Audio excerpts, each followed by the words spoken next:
सभी मित्रों को सलीम बागड़ुआ का राम राम और जन्माष्टमी की शुभकामनाएं। जैसे कि मित्रों हमारे सीरीज चल रही है, अलग अलग सीरीज चल रही है, तो ईवीएस की सीरीज जो हमारी चल रही है उसमें हम कुछ ऊर्जा के पिरामिडों के बारे में बात कर रहे थे। 2 पिरामिड, संख्या और बायोमास पिरामिड हमने पहले वाले वीडियो में देख लिए। आज देखेंगे ऊर्जा के पिरामिडों के बारे में। तो मित्रों, किसी पारितंत्र के विभिन्न पोषण स्तरों की क्रियात्मक भूमि की तुलना करने के लिए ऊर्जा पिरामिड की उत्कृष्टता प्रदर्शित की जाती है। इसके लिए हम ऊर्जा पिरामिड का यूज करते हैं। द्वार से देखिए, किसी पारितंत्र के विभिन्न पोषण स्तरों की क्रियात्मक भूमि की तुलना करने के लिए ऊर्जा पिरामिड का प्रयोग किया जाता है। इसमें व्याष्टियों के आकार और जैव संहिता की विभिन्नताओं पर जरूरत से ज़्यादा महत्व देकर उसे विकृत नहीं किया जाता। कि इसके अंदर जो ऊर्जा पिरामिड है वो क्या होते हैं, देखिए समझिए मित्रों। व्याष्टियों के आकार और जैव संहिता की विभिन्नताओं पर जरूरत से ज़्यादा महत्व नहीं देना चाहते हैं इस पर, और ये विकृत नहीं किया जाता इसको। व्याष्टियों के आकार और जैव संहिता की विभिन्नताओं पर जरूरत से ज़्यादा महत्व देकर उसे विकृत नहीं किया जा सकता। किसी भी पारितंत्र के विभिन्न पोषण स्तरों की क्रियात्मक भूमिका की तुलना करने के लिए इसका ऊर्जा पिरामिड का यूज किया जाता है। सबसे इंपॉर्टेंट बात क्या ध्यान रखनी है, ऊर्जा पिरामिड मित्रों हमेशा सदैव सीधे होते हैं। पीछे हमने देखा था संख्या और बायोमास पिरामिड, जो एक संख्या के आधार पर था और एक मित्रों भार के आधार पर था। उस पर सीधे और उल्टे दोनों बनते थे, लेकिन ऊर्जा पिरामिड वो पिरामिड है जो सदैव सीधा बनता है। पहली बात तो आपको ये याद रखना। ऊर्जा पिरामिड ऊष्मागतिकी के नियमों का भी पालन करता है और इसमें एक पोषण स्तर से दूसरे पोषण स्तर पर स्थानांतरित होने वाली ऊर्जा को भी दिखाया जाता है। एक पोषण स्तर से दूसरे पोषण स्तर पर ऊर्जा किस तरह से स्थानांतरित होती है इसको भी मित्रों दिखाया जाता है और ऊष्मागतिकी के नियमों का पालन करता है मित्रों। उसके बाद देखते हैं ऊर्जा पिरामिड सदैव सीधे होते हैं, जो हमने सबसे पहले बात की, और इसमें ऊर्जा से संबंधित बात होगी। उसके बाद एक छोटा सा टॉपिक टर्म है ऊर्जा का प्रवाह। खाद्य श्रृंखला में खाद्य पदार्थ या ऊर्जा का क्रमबद्ध स्थानांतरण होता है।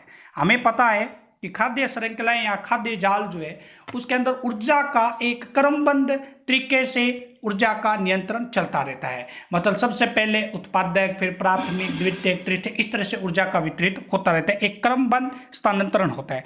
पृथ्वी तक पहुंचने वाली सौर ऊर्जा का करीब 1% प्रकाश संश्लेषण प्रक्रिया में क्या होता है, प्रयुक्त होता है। पृथ्वी तक पहुंचने वाली सौर ऊर्जा सूर्य से आती है। पृथ्वी तक जो पहुंचने वाली प्रकाश संश्लेषण की क्रिया में 1% इसका यूज किया जाता है। विभिन्न जीवों में जैविक ऊतकों के निर्माण की प्रक्रिया को जैव संश्लेषण कहते हैं मित्रों। ये जैव संश्लेषण भी ध्यान रखना है। विभिन्न जीवों में जैविक ऊतकों का निर्माण, अलग अलग जीव है उसमें ऊतकों का निर्माण किस तरह से होता है उसको हम बोलते हैं जैव संश्लेषण। वास्तव में जो जैव संश्लेषण की क्रिया है वो सौर ऊर्जा या प्रकाश ऊर्जा के रासायनिक ऊर्जा में रूपांतरण को प्रदर्शित करती है। जो जैव संश्लेषण की क्रिया है वो सौर ऊर्जा या प्रकाश ऊर्जा को रासायनिक ऊर्जा में रूपांतरित करने के लिए क्या करते हैं, इसका प्रयोग करते हैं मित्रों। इसके विपरीत जैविक पदार्थों के विघटन या वियोजन की प्रक्रिया को भी क्या बोलते हैं, जैव अवनयन बोलते हैं। इसके विपरीत जो जैविक पदार्थों का विघटन हो जाए, उसका वियोजन हो जाए, उसको मित्रों हम क्या बोलते हैं, जैव अवनयन बोलते हैं। इसको भी आपको मित्रों ध्यान रखना है। तो ये ऊर्जा पिरामिड या ऊर्जा प्रवाह के बारे में हमने चर्चा की। नेक्स्ट देखिए मित्रों, नेक्स्ट है हमारे पास खाद्य श्रृंखला में एक पोषण स्तर से दूसरे पोषण स्तर तक हमेशा ऊर्जा का स्थानांतरण होता रहता है। ये हमने पहले ही बात कर ली। खाद्य श्रृंखला में एक पोषण स्तर से दूसरे पोषण स्तर तक हमेशा ऊर्जा का स्थानांतरण क्रमिक रूप से होता रहता है, क्रम के अनुसार चलता रहता है। नेक्स्ट है मित्रों, प्रत्येक पोषण स्तर पर स्थानांतरण के समय ऊर्जा की हानि होती है। मतलब प्राथमिक से द्वितीयक जाएगा, द्वितीयक से तृतीयक जाएगा, ऐसे अगर क्रम चल रहा है तो उसमें प्रत्येक स्तर में ऊर्जा की क्या होती है, हानि होती है। जैसे हम मानते हैं कि सबसे ज़्यादा जो ऊर्जा होती है उनके पास होती है जो अपना भोजन स्वयं बनाते हैं, उत्पादकों के पास। उसके बाद ऊर्जा का स्थानांतरण होता है प्राथमिक, फिर द्वितीयक, तृतीयक, चतुर्थ, इस तरह से चलता है। जैसे एक फॉर एग्जाम्पल लेते हैं कि हमारे पास घास का मैदान है और उस घास के मैदान से जो ऊर्जा मिली है वो मिली है कीड़ों को, जो चींटियाँ होती है उनको ऊर्जा मिली। इनसे जो ऊर्जा है वो चूहा लेते हैं, चूहे से आगे बिल्ली लेती है, बिल्ली से आगे लास्ट जो सबसे जंगल का राजा जो शेर है। इस तरह से जब भी इनके पास ऊर्जा जाएगी, सबसे ज़्यादा ऊर्जा किसके पास थी? घास के मैदान के पास। और उस घास के मैदान को किसने खाया? कीड़े ने। तो सबसे ज़्यादा ऊर्जा कीड़े या चिंटी के पास आई। किसके दूसरे नंबर पर कीड़े या चिंटी आ गई। उससे कम ऊर्जा किसके पास गई? चूहे के पास। उससे कम ऊर्जा किसके पास गई है? बिल्ली। और लास्ट में सबसे कम ऊर्जा किसके पास पहुंची है? शेर के पास।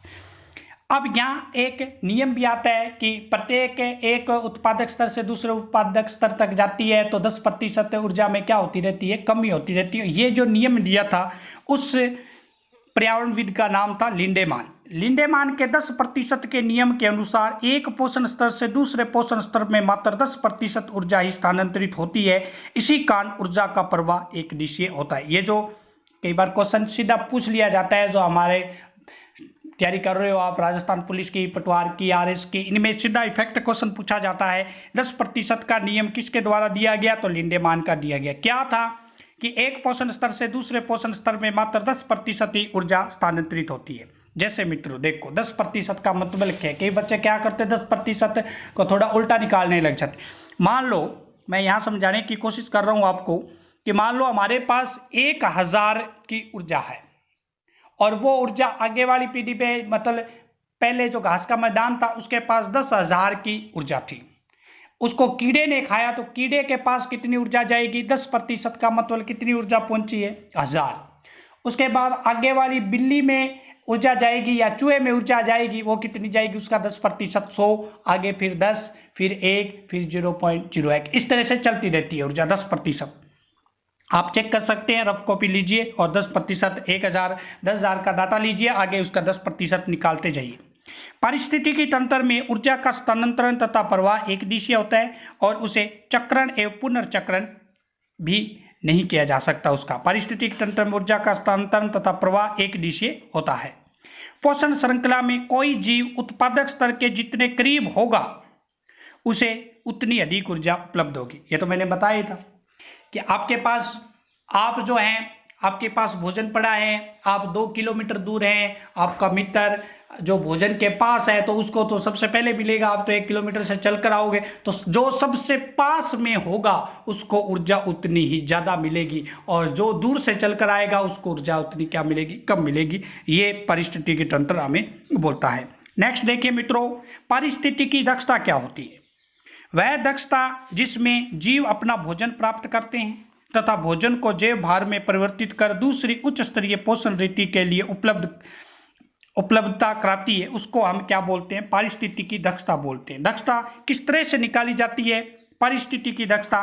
तो पोषण स्तर पर जैव उत्पादन में प्रयुक्त ऊर्जा, ऊपर क्या रखनी है आपको? पोषण स्तर पर जैव भार उत्पादन में प्रयुक्त ऊर्जा बटा में पूर्व पोषण स्तर पर जैव भार उत्पादन में प्रयुक्त ऊर्जा गुणा में आप कितना कर दीजिए? 100 कर दीजिए। 100 क्यों किए? क्योंकि दक्षता दो होती है प्रतिशत, और प्रतिशत में बदलने के लिए आप सभी को पता है, मैथमेटिक्स के अगर नहीं हो तो भी पता है कि 100 का क्या किया जाता है? गुणा किया जाता है प्रतिशत में किसी संख्या को बदलने के लिए। तो ये थी मित्रों हमारे पास, हमने 10% का नियम भी देख लिया लिंडेमान का, और ऊर्जा के जितने भी पिरामिड जो हमने शुरू किए थे संख्या के, बायोमास के, ऊर्जा के, वो भी हमने देख लिए। नेक्स्ट इसी तरह से वीडियो देखते रहिए, सब्सक्राइब जरूर कर लें और सभी प्यारे मित्रों को जन्माष्टमी की शुभकामनाएं। फिर मिलते हैं नेक्स्ट क्लास में, तब तक के लिए धन्यवाद मित्रों, थैंक्स।